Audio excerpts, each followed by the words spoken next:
In some societies, girls are overfed on purpose. Milk, fat, more than they want. The goal is simple. A fuller body means the family has enough. No words are needed. Everyone understands the signal. Centuries later, the signal reverses. Food is cheap. Time is scarce. Thin bodies now suggest discipline and ease. The rule never leaves, only the direction changes. Bodies still tell money stories. Bodies do not just carry weight, they carry information. Long before money was counted, bodies showed who had access and who did not. Fullness meant food stayed in the house. It meant seasons were survived. It meant no one was rushing to fix the next problem. Thinness meant something else. It meant strain. It meant careful portions. It meant the system around you was tight. These signals were not debated. They were read. Over time, the brain learned to trust certain shapes more than others, not as beauty, as proof. Proof that pressure was lower there. When money systems change, the signal changes with them. When food becomes easy, fullness stops signaling ease. When time and control become scarce, restraint starts to matter more. The body becomes a receipt for how hard life feels. This is pattern learning. The nervous system tracks pressure before thought arrives. It notices who looks settled inside the system. Then it labels that look as normal, as good, as desirable. The body ideal does not float freely. It anchors itself to whatever reduces uncertainty in that moment. Once the brain learns the signal, it keeps using it without asking permission. These signals do not enter the brain as facts. They enter as atmosphere. Children do not learn money through explanations. They learn it through what feels tense and what feels calm. They watch adults around food, rest, and bodies. They notice who eats freely and who hesitates. They notice who relaxes and who stays tight. None of this is framed as money. It is framed as normal. Over time, the body becomes part of that lesson.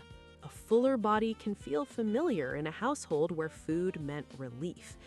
Thinness can feel familiar in a household where control was praised. These associations settle early. They form before children understand wealth or scarcity. The nervous system links comfort to certain looks and pressure to others. This happens quietly. No one teaches it on purpose. It is absorbed through repetition, through dinner tables, through comments that sound harmless, through what adults admire or criticize without realizing it. When a child grows up inside money pressure, the body becomes a map. Certain shapes feel safe, others feel risky. Later in life, this map does not disappear. It just gets renamed. Attraction starts to feel personal. Taste starts to feel natural. But underneath, the old signals still run. The body ideal carries emotional memory. It carries early lessons about ease, strain, and what kind of life feels manageable. These lessons are not logical. They are loyal. They protect the system the child grew up inside. Even when the adult world looks different, the conditioning holds. The signal still feels true. The nervous system does not care about ideals. It cares about load. It tracks how much effort life seems to require. It watches bodies the same way it watches faces and posture. Tight systems create tight bodies. Loose systems allow softness. This is not judgment, it is reading. When life feels heavy, the body reflects it through tension and control. When pressure eases, the body reflects that too. The nervous system learns which bodies signal lower demand. It learns which ones look like they cost less energy to exist inside. Over time, this learning becomes automatic. The brain stops checking context. It responds to the signal alone. That is how attraction forms, not as desire, as relief. The body that looks manageable feels calming. The body that looks strained feels expensive. This logic does not live in thought. It lives in regulation. When economic pressure rises, regulation becomes rare. The nervous system favors signs of control. Thinness reads as discipline, as order, as someone keeping chaos out.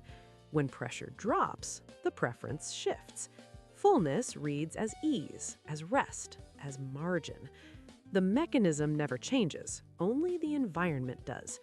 The nervous system is not tracking beauty, it is tracking effort.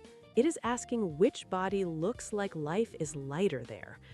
That answer becomes preference before you notice it happening. These patterns do not just shape attraction, they shape identity. The body ideal becomes a signal of belonging. It tells you what kind of person fits inside the system you grew up in. Choosing a body ideal is not about looks, it's about loyalty.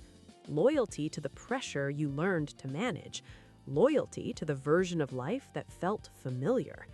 When someone prefers thinness, it can reflect an identity built around control and staying ahead of collapse. When someone prefers fullness, it can reflect an identity built around comfort and having enough to share. Neither is conscious, both feel personal. The conflict appears when life conditions change. Money improves, pressure shifts, but the identity does not update. The nervous system resists new signals. It clings to what once worked. The body ideal becomes a line you are not supposed to cross. Crossing it can feel like betrayal. Even admiration can trigger discomfort. Liking the wrong body can feel unsafe. The mind may rationalize it as taste, but underneath, the system is protecting identity stability. It is keeping the person aligned with the emotional economy they were raised inside. The body ideal becomes a boundary, not about beauty, about who you are allowed to be without losing your place. Several mechanisms lock this pattern in place. Loss aversion plays a role first. The nervous system hates losing stability more than it enjoys gaining freedom. Changing what feels attractive can feel like risking order. Guilt conditioning follows close behind. Many people were taught that ease must be earned. Bodies that look relaxed can trigger discomfort.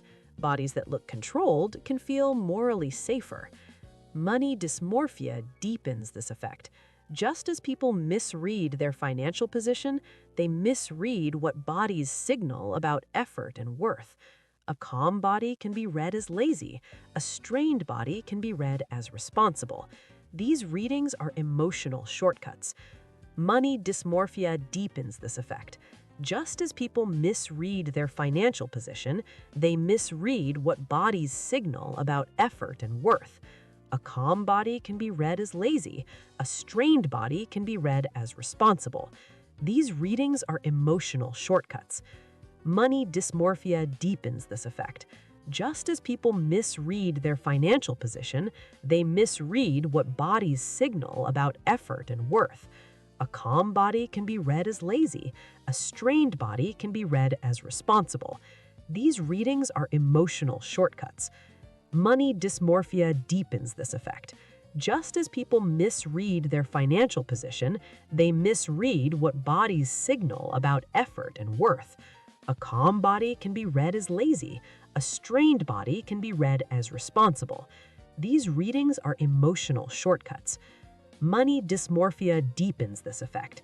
Just as people misread their financial position, they misread what bodies signal about effort and worth. A calm body can be read as lazy. A strained body can be read as responsible. These readings are emotional shortcuts. Money dysmorphia deepens this effect. Just as people misread their financial position, they misread what bodies signal about effort and worth. A calm body can be read as lazy. A strained body can be read as responsible.